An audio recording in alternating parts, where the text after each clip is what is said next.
Então, vamos lá. Boa noite. Vamos iniciar o nosso aulão de hoje, então, de História da nossa CIL, nossa Semana de Intensivo ERJ, nossa aí reta final, né, para chegar à nossa prova. Pessoal, então vamos lá. Hoje a gente vai fazer esse panorama, a gente vai passar por todos os temas de história que caem, né, majoritariamente na prova.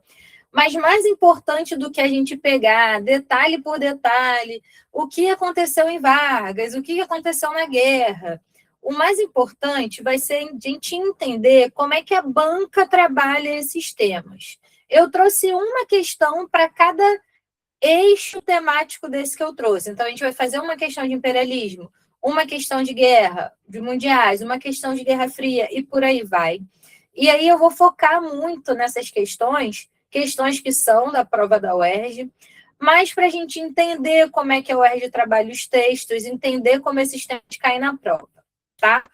De cara, a gente tem que pensar muito que a UERJ gosta de fazer essas relações com o passado e o presente. Então, pegar como que os efeitos da Segunda Guerra Mundial são trazidos para hoje, né? Então, pensar, por exemplo, nas questões dos museus, dos lugares de memória, né? A importância disso. Aqui eu coloquei autoritarismo e democracia. A UERJ gosta muito de trabalhar com isso também, essas políticas mais autoritárias. Às vezes a UERJ pega, por exemplo, uma passeata que teve durante a ditadura e uma passeata que teve agora. Qual é a diferença de um para o outro? Que num a gente tinha autoritarismo, no outro a gente tem democracia. Ou então pegar dois momentos históricos onde a gente tem ali violência policial para tratar com o direito trabalhista, por exemplo, tá? Essas questões de racismo, população negra, questão indígena, questão árabe, nessa questão dos imigrantes, isso também aparece muito ali. Uma coisa que vem aparecendo na prova tem sido essa relação das tecnologias.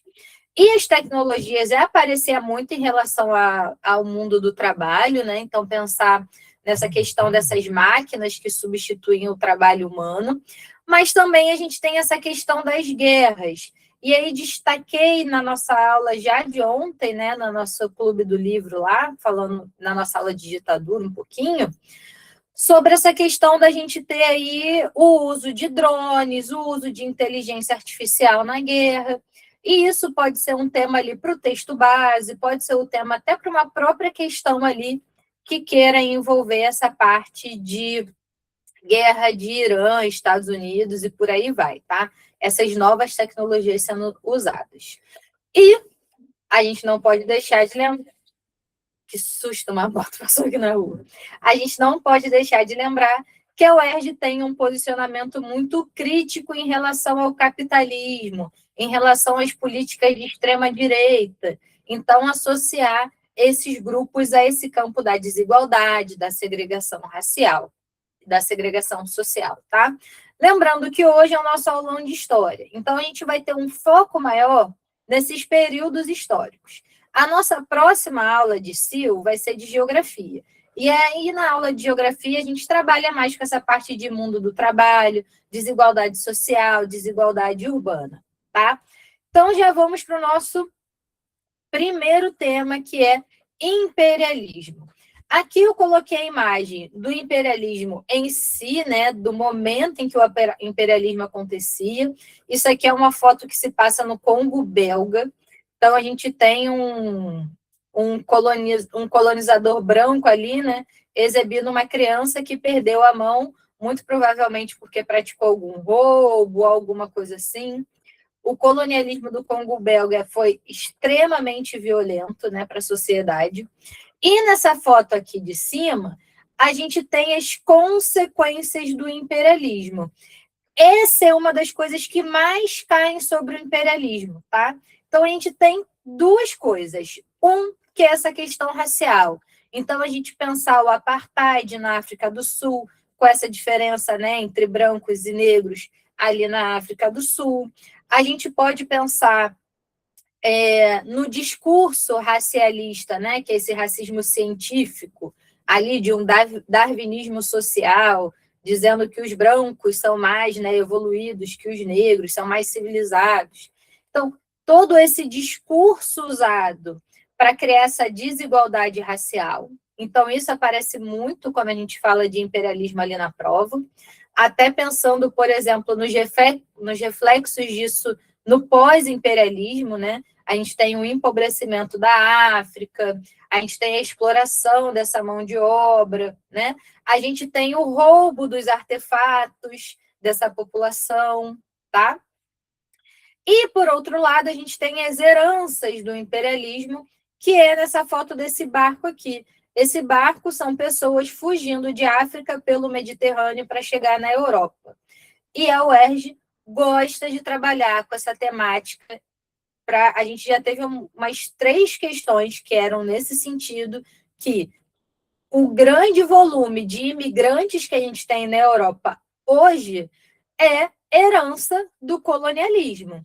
E a Europa se recusa a aceitar essa população. Teve até uma questão, a gente já fez aqui ao longo das nossas aulas, que mostrava assim, um gráfico com a representação de quantos imigrantes realmente tinha, e um gráfico que era qual era a impressão que as pessoas tinham, né, de ser muito maior do que realmente era, porque era uma visão sensacionalista provocado pela extrema-direita, e essa era a resposta, inclusive, né, um discurso da extrema-direita para aterrorizar a população, tá? Então, teve uma outra questão que a resposta era justamente herança do imperialismo, né? Por que a gente tem essa quantidade de imigrantes ali na Europa, tá bom? Então, lembrar que durante o imperialismo, a Europa foi até a África e foi até a Ásia também, né? Então, colonizou boa parte daquele território. O Oriente Médio foi colonizado pelos europeus, principalmente Portugal e... Desculpa, principalmente Inglaterra e França, aquela parte ali de Iraque, Iêmen, Catar, Arábia Saudita, Argélia, Marrocos, né? Boa parte desse território foi colônia ou britânica ou francesa. E aí, hoje, a gente tem esse território empobrecido, desestruturado, com conflitos internos, com expansão de terrorismo. E o que as pessoas fazem? Vão para a Europa atrás de uma boa qualidade de vida naquele território que o colonizou no passado, tá?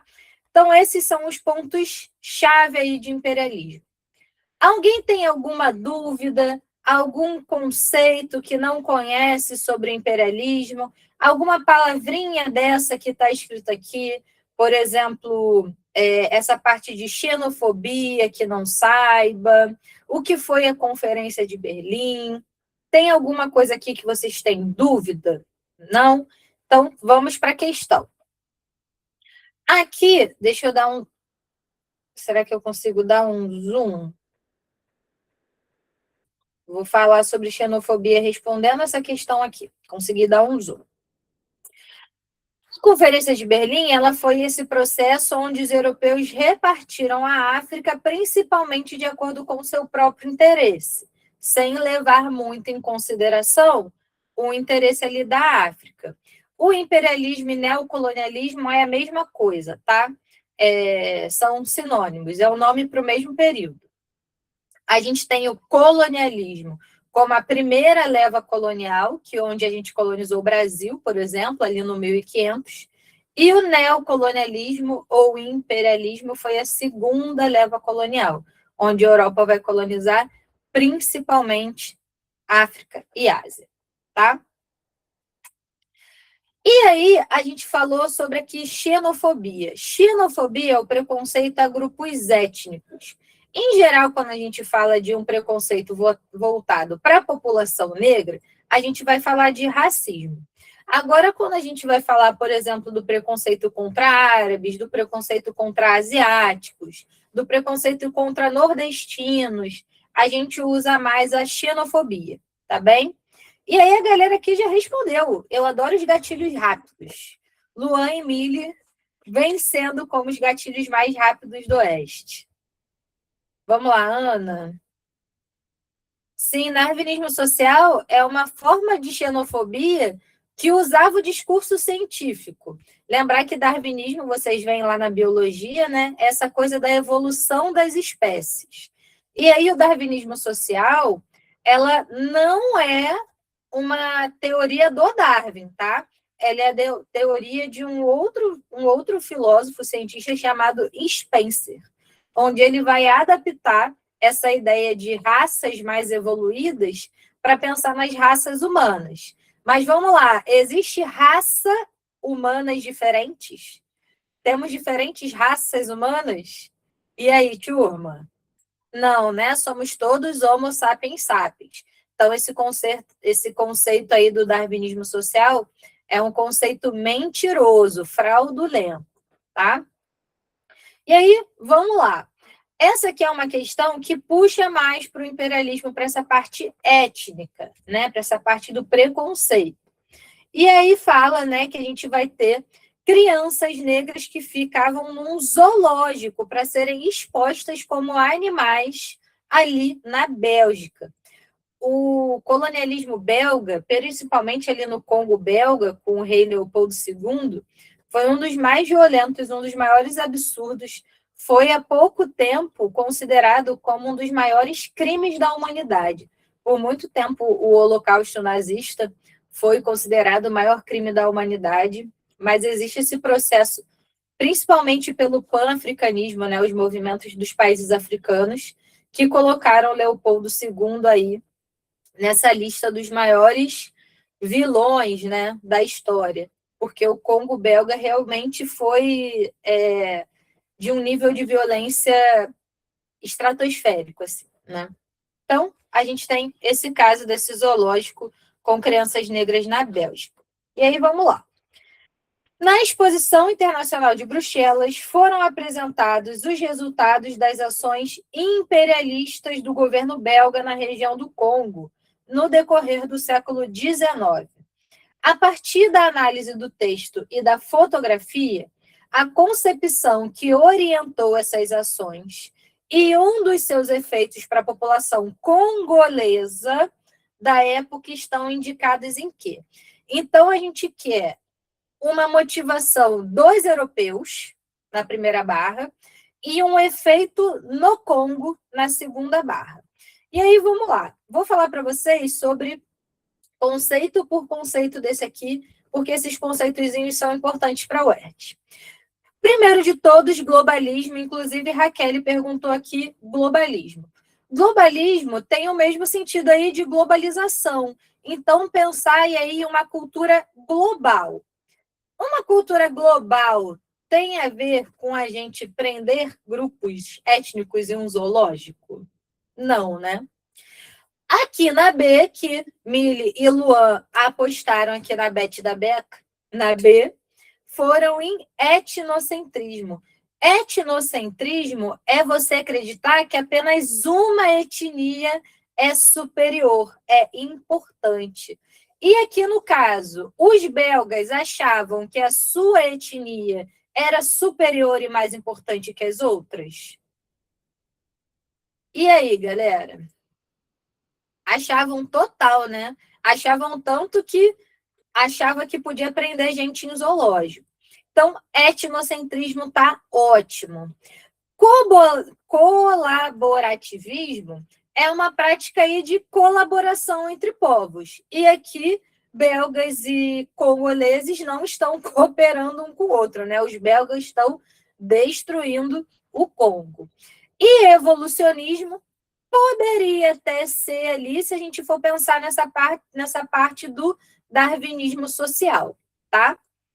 Então, essa lógica da evolução das espécies, que era o que os congoleses acreditavam, os belgas acreditavam, tá? Lembrando que a questão que é uma concepção dos belgas. Agora, vamos lá, estamos entre B e entre D. Do lado do B, a gente tem aculturação. A aculturação é retirar a cultura de um povo ou negar a cultura de um povo. Algo muito comum de acontecer no processo do imperialismo, tá? Então, o neocolonialismo tem um viés muito de aculturação mesmo. Então, por exemplo, quando os britânicos chegam na Índia, boa parte ali de culturas próprias da Índia vão ser condenadas pelos britânicos. Algumas são até positivas, por exemplo, a questão do casamento infantil, né? Mas outras é uma questão de preconceito mesmo. Por exemplo, as religiões de matriz africanas que são condenadas, demonizadas, né? Então, a gente tem esse processo de aculturamento. Isso aconteceu com os povos indígenas aqui na América também, né? Tanto com os indígenas brasileiros, quanto o de América do Norte, Central e Sul. Tá? Esse processo de aculturação. Lá na D, a gente tem miscigenação, que é mistura. E aí a gente tem que ter um cuidado. O nosso processo colonial foi um processo muito miscigenado. O nosso, tá? Principalmente o processo colonial ibérico, né? Aqui, Portugal e Espanha. Mas os processos coloniais ali, britânicos e franceses, eles não são muito miscigenados, né? Tanto que a gente é difícil você. Por exemplo, boa parte desses territórios, casamento interracial era proibido. Nos Estados Unidos, casamento interracial vai ser proibido até a década de 60, ali com as leis de Jim Crow, né? Então, a gente não tem muita mistura de raças, tá? Por exemplo, no apartheid, lá na África do Sul, a gente também tem essa separação de negros e brancos. Então, essa mistura, essa miscigenação entre europeus e negros, ou europeus e indígenas e tudo mais, é algo mais próprio da colonização ibérica, tá? A colonização britânica e francesa não tem muito isso, não, tá? Ficou claro isso, galera? Essa questão 60 de boa? Vamos lá, acredito que a UERJ esse ano possa falar sobre a miscigenação aparente das seleções europeias. Sim. E aí, olha só, cuidado. Não é que a população as seleções europeias elas são miscigenadas. Por exemplo, boa parte dos jogadores europeus tem pai e mãe africano. Miscigenado é quando você tem a mistura de um pai africano com uma mãe francesa. Então, por exemplo, o Yamin Yamal, né? Os pais deles ambos são africanos. Os pais do Mbappé ambos são marroquinos, mas eles nasceram na Europa, tá? Eu acho que na França só 3 jogadores não nasceram na França, que é o Olise, que nasceu na Inglaterra, o Thuram, que nasceu na Itália, então são europeus de qualquer forma, e tem um que é do Senegal.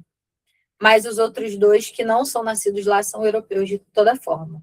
Mas a miscigenação é mistura, tá?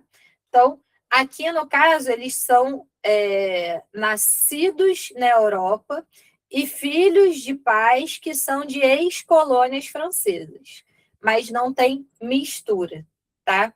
Mistura seria se fosse um pai francês com um outro africano, tá? Como é o caso da população brasileira. Nossa população é muito miscigenada, né? A gente tem famílias de negros e brancos e indígenas, tudo misturado. Glória slide. Ah, passou. Não. Eu brigando com slide. Vamos lá. Vamos agora para as guerras mundiais.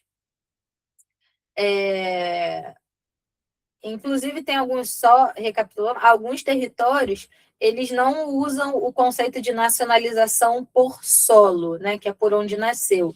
Por exemplo, no Japão, mesmo que você nasça no Japão, para você ser japonês, você tem que ter pai e mãe japonesa, né? Então, alguns usam isso. Outros países, por exemplo, no Brasil, você nasceu no Brasil, você é brasileiro, mesmo que você tenha pais de qualquer lugar do mundo, tá? Então, vamos lá. Guerras mundiais. A gente tem ali Primeira e Segunda Guerra Mundial, a gente tem o período ali do entre guerras, e a gente pode entender isso tudo como um caminho que vem todo juntinho, né? A gente passa ali pelo imperialismo e um avanço muito grande de Inglaterra e França. Eles têm muito mais territórios do que o resto do mundo, né? Então, é o Império Britânico e o Império Francês. E aí, a Alemanha e Itália, correndo atrás disso, acaba entrando em guerra com esses grupos. E depois vão entrar em guerra de novo por uma vingança, né? Uma revanche na Segunda Guerra Mundial. O que é importante a gente saber sobre esses períodos aí de guerra e entre guerras? Boa parte dessas disputas tem como fundamento o nacionalismo. E aí, às vezes, o nacionalismo aparece como um conceito na prova. Então, o pessoal que fez o simulado, né, viu que tinha lá uma questão, né? O que é nação? E um texto filosófico lá. Então, às vezes, a UERJ trabalha esse conceito de nação assim, de forma mais sociológica, mais filosófica. E o que é importante a gente saber sobre o nacionalismo? Que é o amor a uma nação específica, né? Que é o amor, no caso, ser brasileiro. E aí a gente vai ter que se atentar como que esse texto está trabalhando o nacionalismo. É um nacionalismo autoritário do fascismo, do nazismo, da guerra?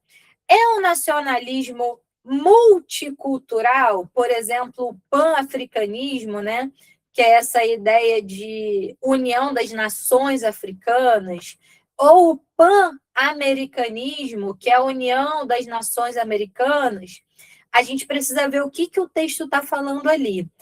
É o nacionalismo étnico, por exemplo, que é o discurso do Putin. O Putin usa esse discurso, que a população ucraniana é uma população eslava, uma população que fala russo. Então, ele ocupar aquele território não é uma invasão. Tem até uma questão clássica do UERJ lá do Cinépa un Pip, que é um quadro francês, que é um desenho de um cachimbo escrito "Isso não é um cachimbo", que é "Ce n'est pas un pipe". E aí o Putin falando "Isso não é uma invasão". Por quê? Porque aquele povo, né, esse é o discurso de defesa do Putin, aquele povo é um povo russo, um povo eslavo, então eu tenho direito sobre aquele povo. Então isso é um nacionalismo étnico, tá? Então a gente tem que ver como que esse nacionalismo vai aparecer ali na prova. Então, atenção na leitura do textinho que eles derem para a gente. Essa questão da tecnologia de guerra foi, inclusive, a questão que caiu na segunda EQ do ano passado, falando ali sobre os tanques de guerra já na Primeira Guerra Mundial, né? É uma questão que teve parecida nesse nosso simulado também.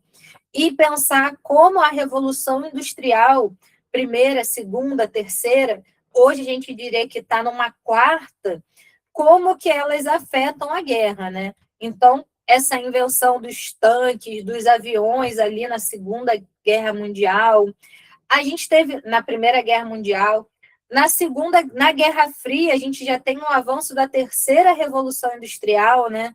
Com os satélites, com a internet, com a informática, tecnologias de comunicação. E hoje, nas guerras que a gente tem ali em Israel, Palestina, Irã, a gente já tem essa quarta revolução industrial com os drones, os mísseis autoguiados, as inteligências artificiais, tá? Então, isso pode aparecer ali na prova. As crises do entre-guerra estão relacionadas ali à crise de 29 e à Revolução Russa, que é um problema onde a gente tem o empobrecimento da Europa.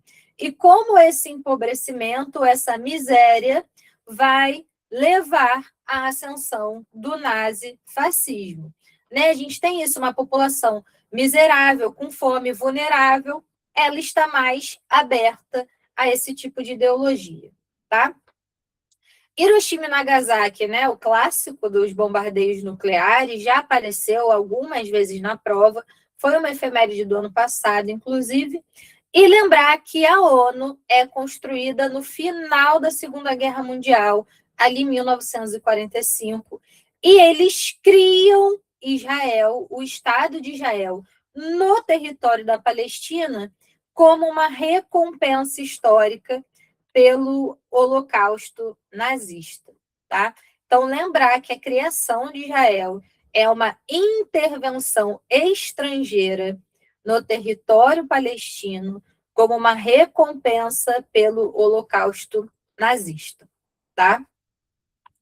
E por isso a gente tem tantos problemas da população árabe com esse território de Israel, porque não foi uma escolha dos árabes Israel ser colocado ali.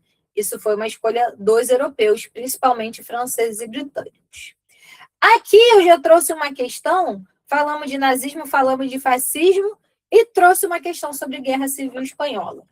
Pessoal, aqui, Guerra Civil Espanhola e o salazarismo em Portugal é o fascismo ibérico, tá? Vira e mexe, a UERJ põe um desses dois. Por quê? De nazismo de Itália, de fascismo né? Nazismo na Alemanha e fascismo na Itália, todo ano tem questão disso. Então, a gente tem aí a Guerra Civil Espanhola e o salazarismo em Portugal como alternativas diferentonas, né? Para dar uma assustada em vocês. Mas não se preocupem. Então, como eu estou falando aqui, são processos do fascismo ibérico, tá? Ibérico é ali Península Ibérica, Portugal e Espanha. Então, de cara, já dei aqui que a resposta é a letra A, né? Expansão dos regimes fascistas. E aí, lembrar, se a gente está falando de um governo fascista, vai ter autoritarismo, vai ter censura, vai ter perseguição política, vai ter ausência de Estado de Direito, né? O que é um Estado de Direito? É onde todo mundo tem seus direitos e deveres respeitados. Numa ditadura, a gente tem nossos direitos e deveres respeitados? E aí, turma? Não, né? Então, lembrar aqui que o franquismo, né, a ditadura do Franco na Espanha e a ditadura do Salazar em Portugal são ditaduras fascistas. E aí vai ter tudo que o fascismo teve. O território de Israel é da Palestina, é território palestino, tá? A ONU que deu o território para Israel, mas aquele território era da Palestina, tá bem?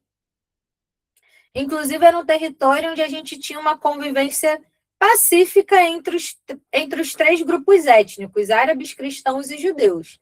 E aí, conforme o território de Israel foi cercado e doado, a gente vai ter esses problemas de conflito, principalmente do povo árabe com o povo judaico, né? Mas isso é um processo que é pós a decretação de Israel, tá? Foi uma reparação. Tipo, já que os alemãos mataram um monte de judeu, vamos fazer um território seguro para o povo judaico, né? Só que aí eles tinham que ter feito isso na Alemanha, né? Na Europa. Foram lá no território árabe, o pessoal que não tinha nada a ver com isso, e deram o território para os israelenses, sem consultar a população que morava lá, né? Então, era um território ocupado que foi doado para os israelenses. Então, isso foi um problema diplomático que a gente colhe os frutos aí até hoje, né? Chegamos em Guerra Fria. Guerra Fria é a parte ali de história geral que mais cai de todas, tá? Tanto a Guerra Fria em si, quanto os reflexos pós-Guerra Fria, né? Então, a gente tem o que a gente falou ontem também, o mundo bipolarizado e o mundo multipolarizado, né? Então, essa nova ordem mundial, que a gente trabalha muito na geopolítica, né? Na parte da geografia, que são esses conflitos atuais que a gente vive hoje, por exemplo, né? Então, o que é muito importante? Se estamos falando da Guerra Fria em si, galera, 90% das questões, a resposta está em bipolaridade, tá? Ou dicotomia, tá? Que é um sinônimo daí de bipolaridade, de você ter um lado e o outro. Oposição ideológica, tá? Se a gente está falando da Guerra Fria em si, que vai de 45 à década de 90, do fim da Segunda Guerra Mundial até o fim da União Soviética, se a gente está nesse período, década de 50, 60, 70, 80, a gente está falando de bipolarização. Agora, depois da Guerra Fria, o slide anterior é das guerras mundiais. Quer que eu volte, Davi, rapidinho? Ou não precisa? Vou voltar aqui 5 segundos, ó. 1, 2, 3, 4, 5. Printaram? Foi? Vamos aqui para a Guerra Fria agora. Agora, se a gente está falando de um mundo pós-Guerra Fria, depois da década de 90, então ano 2000, 2010, 2020, aí a gente já vai ter um mundo multipolarizado.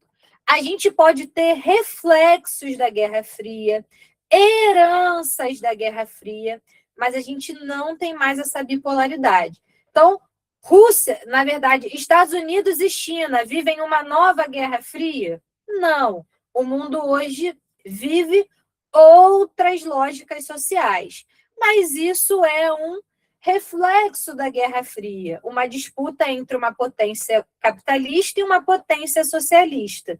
Mas o mundo não está mais dividido em duas grandes potências. A gente tem múltiplas potências, múltiplas formas de gestão política e econômica, tá? Então, vamos lá. Bases ali que a gente tem que saber: quem são as maiores potências? Estados Unidos e Rússia. Os pactos militares do lado capitalista, a OTAN, que existe até hoje, inclusive aumentou de tamanho. E países que eram parte da União Soviética, hoje fazem parte da OTAN, que é inclusive um dos motivos da briga ali entre Rússia e Ucrânia. Do outro lado, a gente tinha um Pacto de Varsóvia, que era um acordo militar ali do lado russo. Mas o Pacto de Varsóvia acabou quando a União Soviética acabou também, lá na década de 90. Então, o Pacto de Varsóvia acaba, mas a OTAN não, ela continuou e cresceu. Tema que pode aparecer ali na prova: a corrida espacial, principalmente se for fazer essa relação ali, de novo, entre Estados Unidos e China, né? A gente teve a China plantando algodão na Lua. Esse ano a gente teve os Estados Unidos mandando de novo, né, uma nave para a Lua. A nave deu a volta ali pelo lado oculto da Lua. Então, a gente pode ter de novo essa disputa por uma hegemonia do espaço, né? Quem vai conquistar o espaço primeiro, Estados Unidos ou China? A gente pode falar também dessa demonstração de poder. Por que durante a Guerra Fria a gente teve essa corrida espacial? Duas coisas eram importantes. Uma era o domínio dessas tecnologias de comunicação, satélites e tudo mais. Outro era demonstração de poder, né? Essas missões espaciais eram televisionadas para o mundo inteiro, ao vivo, né? Lançamento de foguete, o homem pisando na Lua, tudo isso era demonstração de poder, né? O Yuri Gagarin, quando foi para o espaço, tudo isso era importante ali. As guerras indiretas. Guerras indiretas, vocês sabem o que é essas guerras, ou guerras satélites, ou guerras indiretas? Conhecem?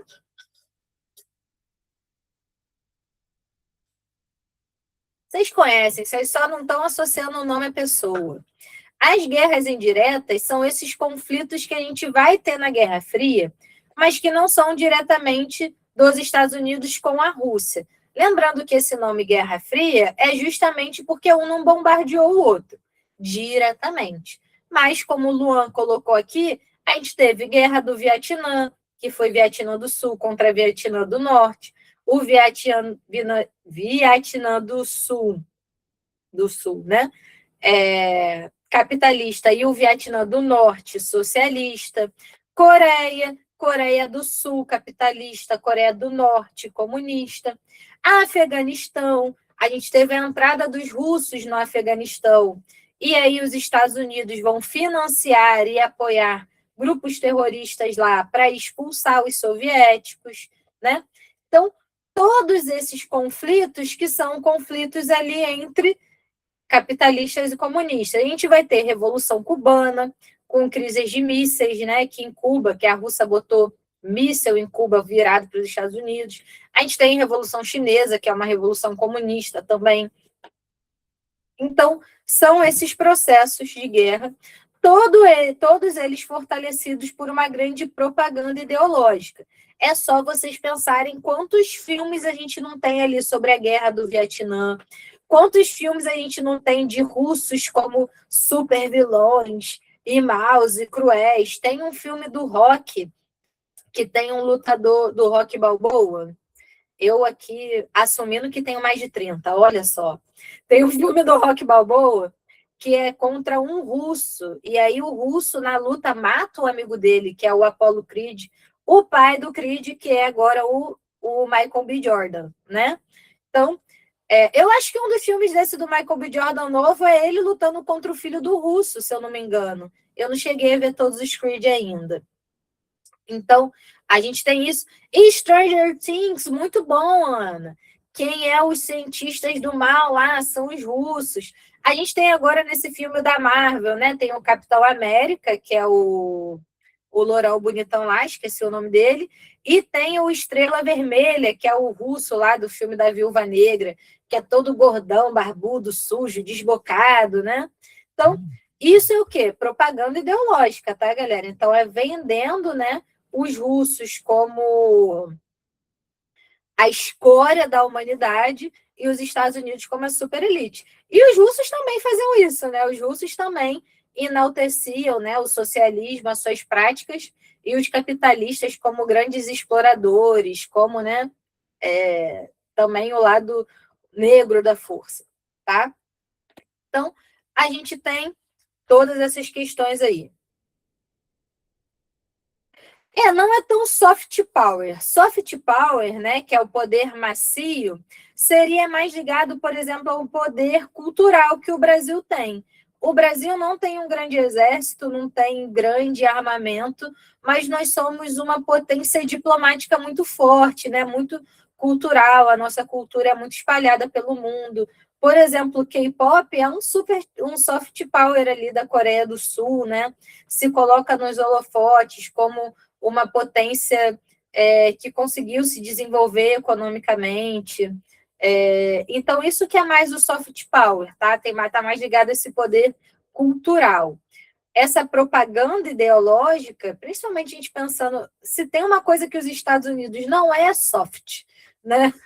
A galera lá é mais do hard power mesmo, né? Então, são essas propagandas bélicas mesmo, de conflitos. Então, lembrando que eles faziam essas coisas e bombardeando os outros ao mesmo tempo, tá? E aí, vamos para a nossa questãozinha. O American Way of Life, né? O modo de vida americano. Aí a gente pode falar mesmo dessa parte mais cultural, né? Essa venda da cultura americana como o suprassumo, né? Do que é ser bem-sucedido, do que é ser feliz, do que é ter liberdade. Aí tá ótimo. O sonho americano. E aí, vamos lá. Escolhi aqui uma questão que vai juntar o contexto de Guerra Fria global com o Brasil. Lembrando que, né, a gente já vai falar de ditadura mais para frente, mas as ditaduras, tanto no Brasil quanto na América Latina, aconteceram nesse período de Guerra Fria, né? A gente tinha a ascensão de presidentes mais ligados à esquerda, por exemplo, o Jango era um herdeiro político do Vargas, né? Que era a favor de reforma agrária, de políticas trabalhistas, mas no período de Guerra Fria, ou você era liberal ou você era comunista, não tinha meio termo, né? Então o Jango foi logo colocado como comunista e sofreu um golpe militar. Isso vai acontecer com Allende, né? Vai acontecer lá quando o Pinochet dá um golpe no Chile, na Argentina, no Uruguai e por aí vai. Então, vamos lá. Era um garoto que, como eu, amava os Beatles e os Rolling Stones, né? A gente tem aqui Stop com Rolling Stones, Stop com Beatles. Mandado foi ao Vietnã lutar com os Vietcongs. Então, aqui a gente já matou que é Guerra Fria. Vietnã é Guerra Fria. tá, galera? E aí, lembrando, deixa eu pegar aqui coisinha para eu escrever para vocês. Movimento hippie. Ih, meu teclado dormiu. Deixa eu acordar meu teclado. Enquanto isso, eu vou falando. O movimento hippie e o movimento dos Panteras Negras, que aparecem muito na prova, os Panteras Negras, e o Martin Luther King também, que também aparece muito na prova. Então, vamos lá. Os hippies, o Pantera Negra, não, não o super-herói, tá, gente? Os Panteras Negras. E o Martin Luther King, eles eram contras à guerra do Vietnã, inclusive era uma pauta muito grande do movimento negro não enviar jovens negros para o Vietnã, porque não fazia sentido. Nessa época aqui, a gente tinha as leis de Jim Crow, né? Então, os negros não tinham a sua cidadania reconhecida dentro dos Estados Unidos. Eles não podiam votar, eles não podiam frequentar qualquer escola. Então, por que raios eles iriam defender a bandeira americana matando o vietnamita do outro lado do mundo, né? Então, essa era a política deles. O movimento feminista também vai vir muito forte aí, né, nesse período, pensando, né, nessa, principalmente ali década de 70, né, revolução sexual, liberdade, luta por direitos humanos, tá? O movimento feminista também surge, cresce bem na meiuca ali da Guerra Fria. Então, vamos lá. Se a gente já viu aqui que é o Rolling Stones com o Vietnã, a gente já sabe que é Guerra Fria. Luan já falou aqui para a gente ser bipolaridade da Guerra Fria. Já é uma boa resposta para a gente. Do outro lado, a gente vai falar sobre ditadura no Brasil. Deixa eu pegar aqui. Ai, peguei o errado. É isso que eu quero. Sai para lá você. As praias do Brasil ensolaradas, o chão onde o país se elevou, a mão de Deus abençoou, a mulher que nasceu, nananã. Então, eu te amo, meu Brasil, eu te amo, meu Brasil, do azul anil, né? Então, a gente tem aqui um enaltecimento brasileiro durante a ditadura militar. E aí, como que a gente chama esse nacionalismo exagerado, né? Esse nacionalismo do Brasil, ame-o ou deixe-o, né? Que a gente vai ter na ditadura militar. Exatamente de ufanismo, tá? Então, a letra C para a gente, nem li o comando, mas já vi que a letra C está muito boa, porque está falando da Guerra Fria, que é o texto 1, e do ufanismo, que é o texto 2. Mas vamos conferir. Essas letras são relacionadas, respectivamente, aos seguintes contextos, internacional e nacional. Perfeito. Então, primeiro, viram aqui, como eu falei, que 90% das questões de Guerra Fria, bipolaridade é a questão certa? Então, tá lá, ó. Bipolaridade da Guerra Fria, de um lado, nacionalismo ufanista, que é esse nacionalismo exagerado da ditadura, do outro. Alguma dessas palavras aqui vocês não sabem o que significam. Por exemplo, declínio do liberalismo é muito próprio ali da crise de 29, né? Onde a gente tem uma crise do capitalismo nos Estados Unidos. Patriotismo militarista tá ok. Apogeu é o ápice, é o clímax, né? A parte mais importante. Então, apogeu do imperialismo é quando o imperialismo estava mais forte. E aí o imperialismo vai estar no seu apogeu no século XVIII, antes da Primeira Guerra Mundial, tá? Então, o apogeu do imperialismo é antes da Primeira Guerra Mundial. Quando eles vão repartir a África, quando eles vão colonizar a China, quando eles vão colonizar a Índia, tá? Naturalismo romântico é uma corrente literária brasileira, tá? Ali mais ou menos do período do Machado. O Aloysio de Azevedo, que é do Cortiço, ele é um naturalista, tá? Ele é do realismo naturalista. Mas ninguém aqui vai precisar ler o Cortiço, porque todo mundo vai tirar conceito A na primeira prova. Mas eu já li o Cortiço, é maravilhoso, recomendo mesmo para quem não for fazer o segundo aqui, né? Então, é esse estilo literário brasileiro do naturalismo, tá? que não é do período. Aqui a gente está em ditadura. Essa galera é império. Mas o que... É fácil de ler o Curtiço. É uma fofocada, gente. Cada capítulo é uma confusão de que não sei quem que traiu, não sei quem que arrumou uma amante e o outro português que tinha inveja do outro. Danado. O ufanismo é o nacionalismo exagerado, tá? Então, por exemplo, quando os militares falavam Brasil, ame-o ou deixe-o, ou seja, ou você obedece a gente ou vai embora, vai ser exilado, você tem que morrer, né? Isso é o ufanismo, é o exagero, tá? Pessoal, ficamos com alguma dúvida mais aqui? Vamos para Brasil agora. O conteúdo de Brasil é um pouquinho maior, mas vamos lá. Parte de transição do Império para a República. Aqui, quando a gente trabalha com o Império, 99,9% das questões são sobre escravidão, esse processo do abolicionismo. E boa parte dessas questões, o patriotismo militarista, sim, é um tipo de eufemismo. Mas aqui fala em declínio do liberalismo, que é algo da crise de 29. Então, tá errado aqui o primeiro, tá? O primeiro aqui é Guerra Fria, crise de 29 é em 1929, Guerra Fria já é pós-45, e aqui eles, inclusive, destacam a década de 60, tá? E aí, voltando aqui.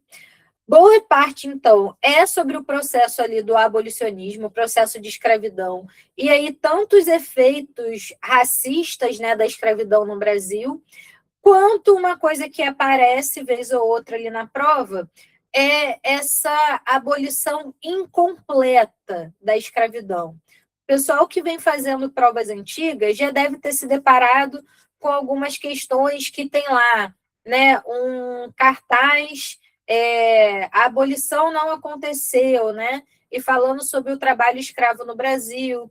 Tem umas questões falando, por exemplo, que o agro é a parte onde a gente mais tem trabalho escravo no Brasil até hoje, né? No caso, hoje, a gente chama de trabalho análogo à escravidão, porque a escravidão não é algo constitucional no Brasil.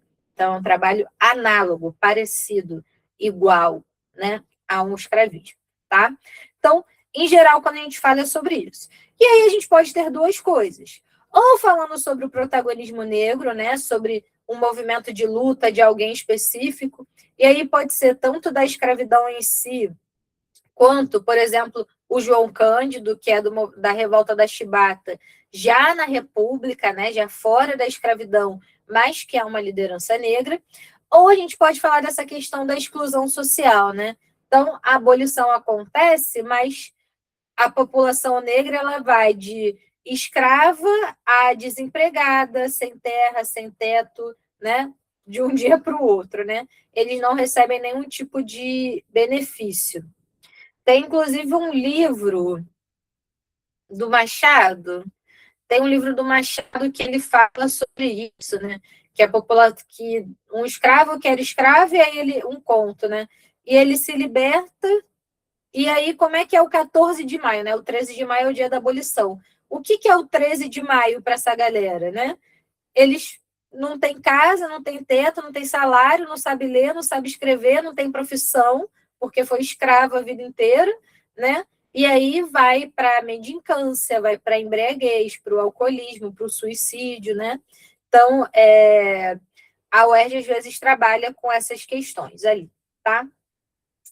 Já a República, principalmente a Primeira República, né, essa República antes do Vargas, a gente colhe os frutos dessa virada, né, dessa mudança de um império que é uma mudança autoritária. Então, da mesma forma que a abolição acontece sem trazer nenhum tipo de benefício para a população negra, a República também acontece sem trazer nenhum tipo de benefício democrático para a população. A gente tem, por exemplo, ali na Primeira República, só votavam alfabetizados. E quem era alfabetizado em 1890, né? Se em 1988 foi a abolição, em 1890 só a elite brasileira era alfabetizada. a estimativa ali era de que apenas 3% da população votava, né, participava do processo. Então, a gente tem uma república que, pela lei, né, na letra da lei, ela é democrática, mas na prática ela é autoritária, elas têm os coronéis, ela tem o voto de cabresto, né, que é o controle ali de quem a pessoa está votando. Então, quando a Primeira República aparece, ela aparece muito nesse sentido do autoritarismo político, da exclusão popular, tá? Então, lembrar que a Primeira República ela é excludente, tá bem? E outra coisa que pode aparecer ali são essas reformas, essa parte de reformas urbanas, né? O bota abaixo do Pereira Passos, né? Derrubada dos cortiços. Essa parte de obras do Rio de Janeiro, eu vou falar mais na nossa aula de geografia, tá? Mas isso é uma coisa que aparece também. Outra coisa que pode aparecer são as revoltas populares. Canudo, Contestado, Chibata, Tenentismo. E aí é só lembrar que todas essas revoltas eram contra a esse governo autoritário, elitizado e excludente, tá? A gente tem peculiaridades, por exemplo, Canudos e Contestado são revoltas rurais, enquanto Chibata, Vacina, o Tenentismo já vão ser revoltas urbanas, mas ambas contra o autoritarismo republicano, tá? Aí, no caso de Canudo e Contestado, como são revoltas rurais, vão ser contra latifúndio, né, contra os coronéis, tá bem? E outra coisa que pode aparecer aí são os movimentos trabalhistas da República. A gente, quando fala em trabalhismo, puxa muito para o Vargas, mas o Vargas ele é depois dessa República aqui. E aí, por que, que o Vargas vai favorecer tantos trabalhadores? Porque era um movimento forte da República. Então, a primeira greve geral do Brasil, ela acontece em 1917, né? Na Primeira República, lembrando que Vargas é pós-30, né? Então, a gente já tem um movimento socialista, anarquista, trabalhista, sindicalista forte na Primeira República. Só que qual era o problema? Aqui na Primeira República, movimento trabalhista era caso de polícia. Quando as pessoas iam para a rua fazer sua greve, fazer seu protesto, era só peia, não tinha conversa, tá? E aí, com Vargas, isso muda. O Vargas dá voz a esses trabalhadores, dá direito a esses trabalhadores, tá? Então, a gente pode ter, né, fim da escala 6x1 acontecendo aí esse debate, a gente pode ter uma questão nesse sentido. E aí, aqui, eu trouxe uma questão sobre abolição, mas eu quero destacar para vocês como a gente faz essas questões da UERJ, em que a gente vai ter esses textos mais assim, né? Como foi, por exemplo, a questão da Eunice Paiva do ano passado. Tem um mantra, que é o clássico de ciências humanas, que é o PNT. Meu mouse está de gracinha, ó. P. Ih, gente, meu teclado está dormindo tanto. PNT. Procure no texto. Vou dar um cafezinho aqui para o meu mouse. Meus mouses não, meu teclado. Meu teclado é desses sem fio, aí eu acho que a pilha deve estar fraca. Está toda hora dormindo. Vamos lá, deixa eu ver. Acordou. PNT. Vou dar um zoomzão aqui.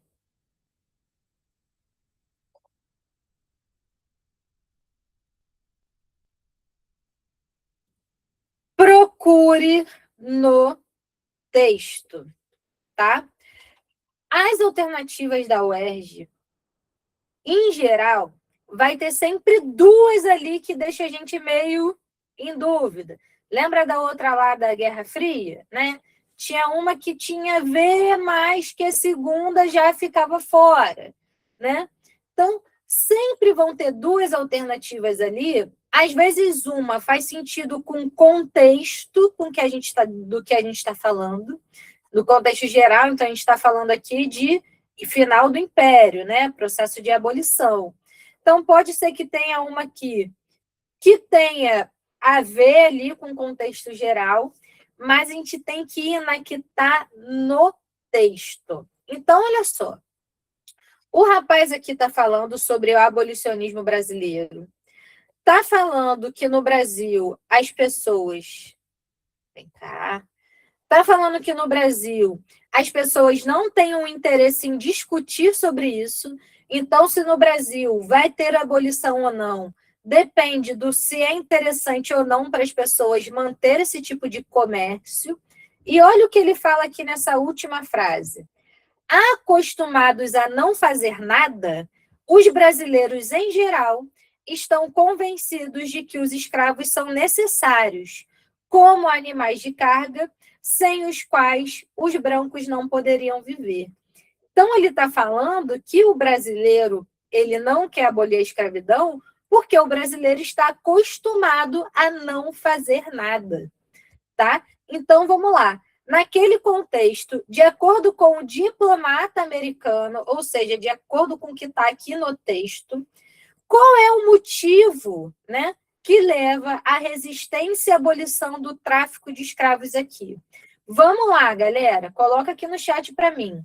Qual dessas alternativas está ligado ao fato do brasileiro estar acostumado a não fazer nada? É decadência da estrutura agrária? Não, né? A estrutura agrária tem a ver com a gente não fazer nada? Não. Instabilidade do regime jurídico, então a gente tem uma mudança no juizado, leis judiciárias que não estão funcionando? Não. Vigência da sociedade burguesa também não está diretamente ligado. E aí a gente tem lá, ó, desqualificação do trabalho braçal. Todo mundo foi aqui, ó. Ah, uma chuva de ar. Ah, essa aqui, né? Então, exatamente. O brasileiro não faz nada. Para ele, trabalho braçal é coisa de escravo, é coisa de animal de carga. Se a gente for parar para pensar, essas alternativas aqui, todas elas meio que fazem sentido com o período, tá? A gente tem uma ascensão, sim, da burguesia no Brasil no final do Império, com a virada para a República, uma burguesia que é agrária, né? Que é a galera do café. Mas, ainda assim, é uma galera que está visando a acumulação de capital, e, inclusive, vão investir na indústria brasileira mais para frente, ali, final da República Vargas. A gente tem uma instabilidade no regime jurídico. A gente tem ali uma leis de fim do tráfico que são aprovadas e que não funcionam ali na década de 30. A gente tem uma decadência da estrutura agrária escravista, né? Por exemplo, Luiz, está indo embora? Está dando boa noite para o time? Nossas aulas da CIL são grandinhas, tá? A aula fica gravada, tá, Luiz? A gente está fazendo um esforço aqui para conseguir postar no dia seguinte as nossas aulas. A gente tem ali a decadência da estrutura agrária escravista, por exemplo. O Oeste Paulista, quando ele vai se desenvolver, principalmente em 1850, ele já se desenvolve com a mão de obra imigrante italiana. Mas, né, aquela que está coerentezinha com o texto é desqualificação do trabalho braçal. Tá, galera? Vocês foram perfeitos. Então, quando a gente tem uma questão dessa na prova, com texto assim, vão na miúcia do texto, lê direitinho o que o texto está querendo dizer, tá? Então, como ele fala ali, o brasileiro não quer escravidão porque ele não quer trabalhar, né? Então, a questão vai ser correta a, tá bem? E aí chegamos no Vargas, nosso famoso Vargas. Às vezes a gente tem a sensação de que ele aparece mais até do que ele aparece na verdade, mas ele aparece bastante. E aí, grandes chances dele aparecer esse ano justamente por causa desses debates trabalhistas que a gente está vendo. O que é importante a gente saber ali sobre o Vargas? A questão dos direitos trabalhistas. O fato de ele ser uma ditadura com um tempero fascistinha ali, né? Então, ele vai ter a DIP com muita censura, muita autopropaganda. muito cultuamento ao próprio Vargas, e é uma ditadura autoritária, né? O Estado Novo é uma ditadura. Trouxe vários benefícios sociais brasileiros. O Vargas, né, era um populista, o pai dos pobres? Era, mas era uma ditadura, tá? Uma ditadura que dura de 37 a 45. Lembrando que o governo Vargas, de 30 a 37, foi o governo provisório e o governo constitucional, tá? Volto. Mas esse detalhezinho não é tão cobrado, não, tá? Importante vocês saberem, né, essa diferença de que a gente teve direitos sociais, mais direitos sociais num contexto aí de autoritarismo, de controle político, com populismo e um nacionalismo forte, como toda ditadura tem, tá? Posso seguir, Adriane? Tinha o corporativismo. O corporativismo está ligado aqui no trabalhismo, e eu vou falar até mais sobre o corporativismo aqui nessa questão. Então, vamos lá. A gente tem um texto aqui falando que o trabalhador brasileiro, né, o discurso do Vargas, tá? Um discurso de Getúlio Vargas, no 1º de maio, se eu não me engano, lá no estádio do São Januário, do Vascão, né, do Rayán, né? Então, é ele falando aqui do que o trabalhador nunca decepcionou. E aqui embaixo ele vai falar, né? A ampliação e o reforçamento das leis de previdência são para nós uma preocupação constante. Esse sentido de aperfeiçoamento se patenteia as seguintes leis recentes elaboradas e sujeitas agora à revisão final para promulgação. A consolidação das leis do trabalho, que é a CLT, então CLT significa Consolidação das Leis do Trabalho, a Lei Orgânica de Previdência Social, que é a aposentadoria, e o salário adicional para a indústria. Foco nessa indústria aqui. E aí, vamos lá. O governo de Getúlio Vargas, que vai de 30 a 45, lembrando que depois ele volta, né, na década de 50, para o período liberal dele, e é só nessa volta que ele faz a Petrobras, realizou muitas vezes comemorações públicas como o 1º de maio.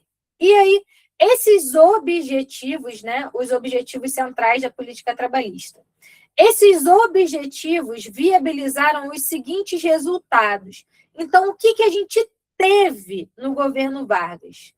Vamos lá. Controle do lucro? Nunca, tá? Ainda era falava que o Vargas era o pai dos pobres e a mãe dos ricos, né? Os críticos dele. Então, controlar lucro é você fazer o empresário ganhar menos. Jamais, tá? Isso não vai rolar. Isso malemar vai acontecer em políticas socialistas e mesmo assim não. Tiver aí China, os empresários chineses estão tudo bilionários. B. Garantia da regularidade da remuneração e erradicação da informalidade. Vou destacar essa palavra aqui, pessoal, tudo falando não, não, não. Cuidado com palavras generalistas e extremistas em prova de humanas. Então, erradicar, extinguir, exterminar, muito difícil. Erradicar com trabalho informal é dizer que não vai existir mais ninguém no Brasil trabalhando informal. Não existe, né? Vai ter sapateiro, integrador, pedreiro, a galera que faz bico, vai ter no Vargas e vai ter hoje, né? Então, o trabalho informal não vai ser erradicado. C. Universalização da assistência hospitalar e promoção do acesso à educação privada. Cuidado, mais uma vez, com essa palavra exagerada. A universalização da assistência hospitalar, a gente só tem com o SUS, tá? Que é na década aí de 90, pós-redemocratização.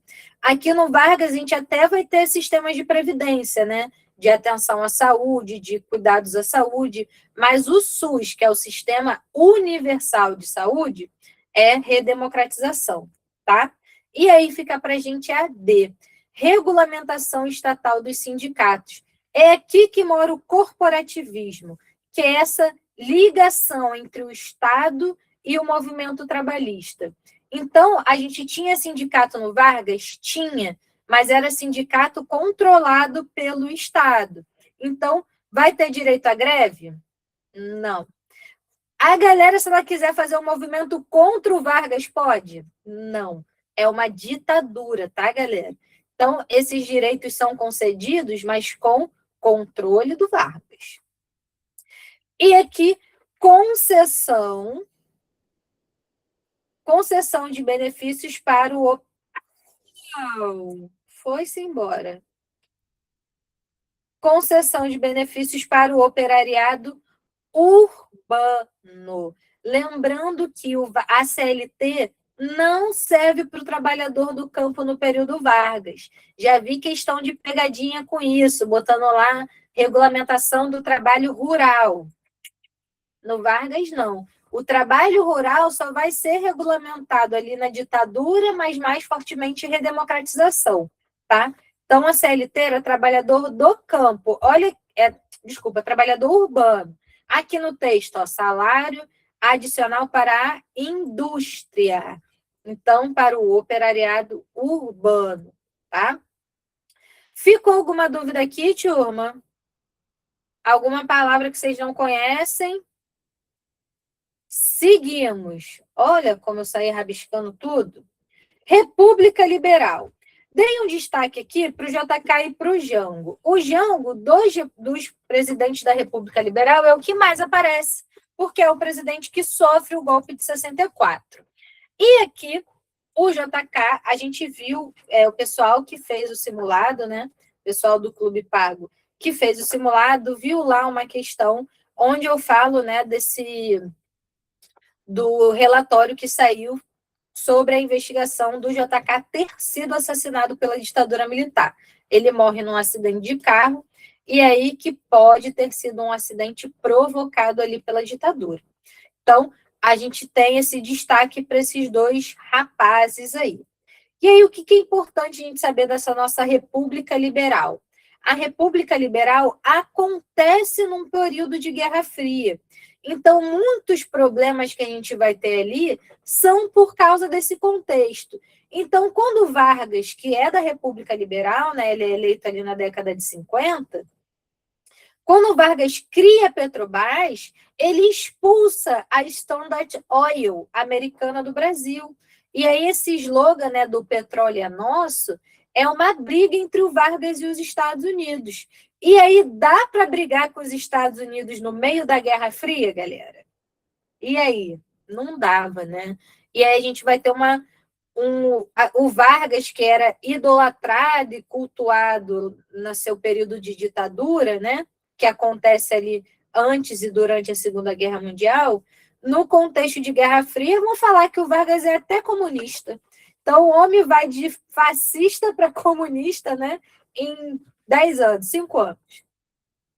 Justamente por essa questão. E aí a crise do Vargas se torna tão grande, ele acaba se suicidando. E aí o JK, que é o herdeiro do Vargas, por mais que ele tenha, né, tenha essa vontade de ser um herdeiro do varguismo, se ele adotasse essas políticas mais trabalhistas do Vargas, ele não conseguiria terminar o mandato dele. Ele quase não consegue assumir, ele já quase sofre um golpe antes de assumir o mandato. Então, ele vai ser um político muito ligado à industrialização americana. Então, a questão das estradas, da indústria automobilística, né, no investimento na indústria brasileira, e não investe tanto na questão trabalhista, nas questões sociais e populares, como Vargas investia, porque era um contexto de Guerra Fria. Você se ligar a essas pautas mais populares era você ser taxado como um presidente comunista. Depois do JK, a gente tem o Jânio Quadros, que é o doido, que tem a foto com a perna para um lado, a perna para o outro. Então, o Jânio Quadros ele é eleito como representante da direita, né, da UDN, o Varre Vassourinha contra a corrupção. E aí o homem vai e me dá uma medalha para o Che Guevara. O homem que era de direita dá uma medalha para o Che Guevara, que era um líder da Revolução Cubana, pirado total da cabeça, né? Então, não faz, era como se o Trump desse uma medalha de honra ao mérito para o Maduro. Era uma coisa assim, toca na cabeça. E aí, ano retrasado, caiu uma questão do Jânio, que era até ele, uma charge dele. Eu sou Napoleão, eu sou Jesus, eu sou não sei o quê. Ele de doido mesmo. Ele ficou ali por ser doido, né? E aí, num contexto de Guerra Fria, mais uma vez, não dá para você dar uma medalha para o Che Guevara e querer ser amigo dos americanos ao mesmo tempo, né? E aí o Jânio acaba renunciando, o Jango assume. E aí o Jango foi ministro do Vargas, né? E aí o Jango, sim, já vai trazer projetos das reformas de base, que ele chamava. Reforma agrária, reforma educacional, reforma trabalhista. O Jango criou o 13º salário, tá? 13º não é do Vargas, é do Jango. E aí essas pautas do Jango, para a galera, os conservadores da época, ficou too much, era demais. E aí ele é considerado um comunista que vai se aligar com os russos e vai invadir o Brasil e acaba sofrendo o golpe ali, tá? Na próxima questão, a gente vai fazer uma questão mais sobre o golpe, vou falar mais sobre ditadura. Aqui trouxe uma questão clássica da UERJ, que é a questão de estrada, e uma questão do Juscelino Kubitschek. Ele é um presidente obreiro, ou seja, ele fez muitas obras. E aí essas obras dele acabam aparecendo muito na prova. Tanto as obras em si, quanto os reflexos. Então, a construção de Brasília e os imigrantes que foram para construir Brasília, né, os candangos, a população majoritariamente nortista e nordestina. Né, o que aconteceu com essas pessoas? Né? Ficaram, né, legadas à periferia de Brasília. O projeto urbanístico de Brasília e as estradas para conectar Brasília com o resto do mundo. E aí, quem é aluno meu sabe, vou falar para escrever aqui no chat. Estrada serve para o quê? Qual é a função de estrada? Qual é a função de ponte? Vou esperar vocês escreverem para mim no chat. Tem aluno velho meu aqui, que sabe a resposta. Isso aí, Nanda, integrar. Boa, Maria, Adriane. Estrada é feita para integrar, conectar, ligar territórios. Então, eu nem li aqui a questão, falei para vocês que era sobre rodovia, né? Inicia a construção das rodovias. E qual é a meta da rodovia? Para que uma rodovia serve? Ligar Brasília ao resto do Brasil e integrar áreas distantes. Lembrando que Brasília é o centro-oeste brasileiro, é a meiuca do Brasil ali. Antes da construção de Brasília, a capital era o Rio de Janeiro. E aí o sudeste até hoje, na verdade, né, o polo econômico brasileiro. Rio, São Paulo, Minas, até se a gente puxar ali para o Rio Grande do Sul, né, o sul, é tudo aqui pertinho. E aí, quando a gente joga a capital lá para o centro-oeste, fica longe de tudo. Então, ele tem que construir estradas ligando Brasília ao norte, ao nordeste, ao sudeste. Então, integrar, conectar a capital ao resto do território, tá? Então, se a gente tem questão de estrada e de ponte, estejam atentos. É claro, tem que ler esse comando para saber o que o comando está pedindo especificamente. Mas ele está pedindo aqui, no caso, era a meta da rodovia. Qual é o objetivo da rodovia? O objetivo é integrar áreas distantes, integrar Brasília ao resto do território, tá? Chegamos aqui na ditadura militar. E se a gente estiver falando de muro, muro é segregar, separar. Por que eu construo um muro entre os Estados Unidos e o México? Para segregar o território, para impedir a entrada de imigrantes, tá? Atenção a essas questões aí de estrada, ponte e muro. Aqui, ditadura militar, coloquei de cara ali, né? Quem matou Rubens Paiva, pessoal que estava no Clube do Livro ontem, a gente já falou muito sobre isso, sobre esses perseguidos políticos e tudo mais. Então, hoje, eu vou falar um pouco mais sobre outros aspectos da ditadura, como, por exemplo, essa questão econômica, tá? uma coisa que é muito marcante na UERJ é que ela é crítica à ditadura.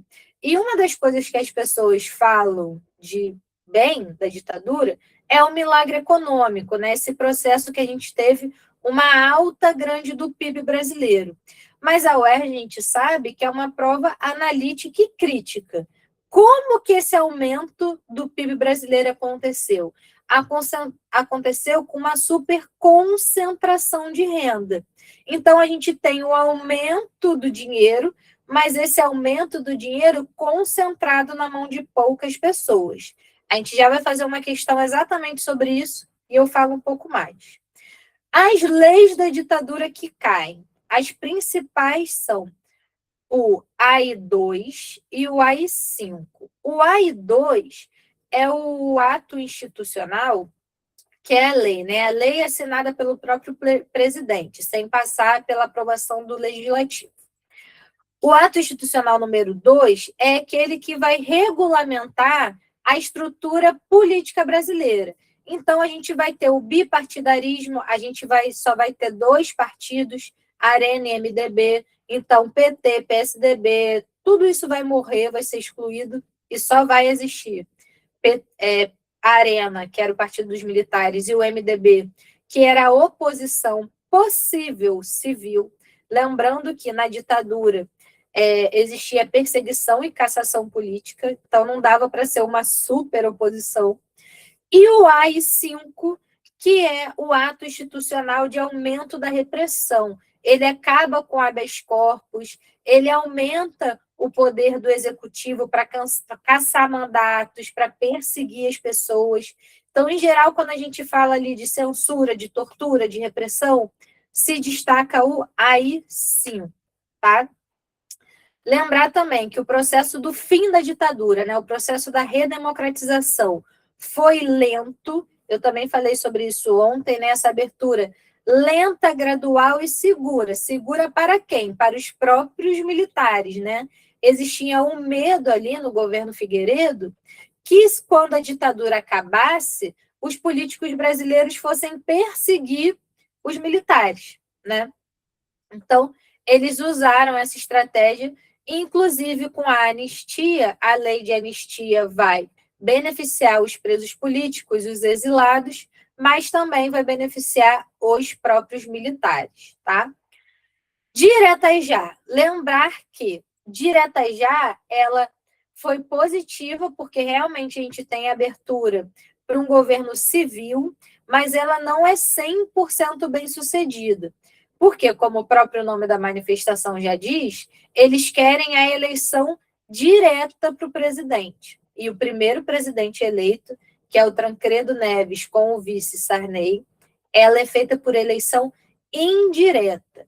O primeiro presidente eleito vai ser o Collor, tá? No caso, segundo presidente civil, porque o Tancredo Neves morre, não assume, né? O Sarney assume. Então, o Sarney é o primeiro presidente civil eleito indiretamente pelo parlamento, e o segundo presidente civil, que é o Collor, aí sim, eleito diretamente. O fiasco do Collor, exatamente. E aí depois a gente tem o Itamar, Fernando Henrique de novo, Lula, Dilma, Temer, Bolsonaro, Lula, tá? E essa parte também de memória e justiça, muito em volta do que a gente falou ontem do livro, né? A gente pode trazer os filmes do Ainda Estou Aqui, do Agente Secreto, pode trazer o próprio livro, né? Para falar sobre a questão de memória. E aí, como eu falei, essa parte aqui, vou fazer a questão com vocês mais voltada para a parte econômica. A gente viu muito durante o ano, né? Durante esses meses. A gente falou muito sobre a parte política, então eu escolhi falar mais sobre a parte econômica hoje. Inclusive, o amigo aqui, Davi, falou sobre o arroxo salarial, que era algo que aconteceu na ditadura. O que é o arroxo salarial? O salário mínimo não aumentava. Então, olha só aqui o texto. No final de 1974, fim do governo Médici, o Brasil crescia como poucos países e o salário mínimo valia muito pouco. Então, a nossa economia, o nosso PIB aumentava, mas o salário mínimo não. Ficava ali arrochado. Pensa em arroxo apertado? Então, a roxa salarial era o salário mínimo, estava ali apertado. O ministro da Fazenda da época, Delfim Neto, pedia para o povo ficar calmo. Nós temos que esperar o bolo crescer para depois distribuir os pedaços. O bolo ficou enorme e o povo não deu nem uma mordida. Chico Buarque, usando o pseudônimo de Julinho de Adelaide, compôs a música Milagre Brasileiro. Cadê o meu? Cadê o meu, ó meu? Dizem que se defendeu, é um milagre brasileiro. Então está falando que o bolo tem que crescer, mas cadê o meu pedaço? Esse bolo já cresceu e o povo nada, né? Então o que a gente está falando? A gente está falando aqui de muito dinheiro para uns e pouco e nada de dinheiro para outros. A UERJ, nessa aqui, pede para a gente escolher o gráfico que melhor representa essa desigualdade. E aí, vamos lá, turma. Qual é o gráfico que representa uma maior concentração de renda, uma maior desigualdade, onde a gente tem uns com muito e uns com pouco? Luan foi na D, Maria, Esther, Júlia, galera em D de dado. Isso aí, D de Danilo do Botafogo. Eu falo com meus alunos, D de Botafogo, eles ficam revoltados. Então, vamos lá. B, exatamente. Ó, a gente pega aqui a classe média, não atinge nem acima da metinha do 20%, né? Então, os mais ricos, que são 20%. Aí, temos Maria Clara, você está estudando para o Enem. Maria Clara está vindo aqui de infiltrada, com papo de Flamengo. Olha lá, Maria Clara. Os vascaínos eu deixo. Tô brincando, Maria Clara. Vamos lá, todo mundo juntos na Copa agora.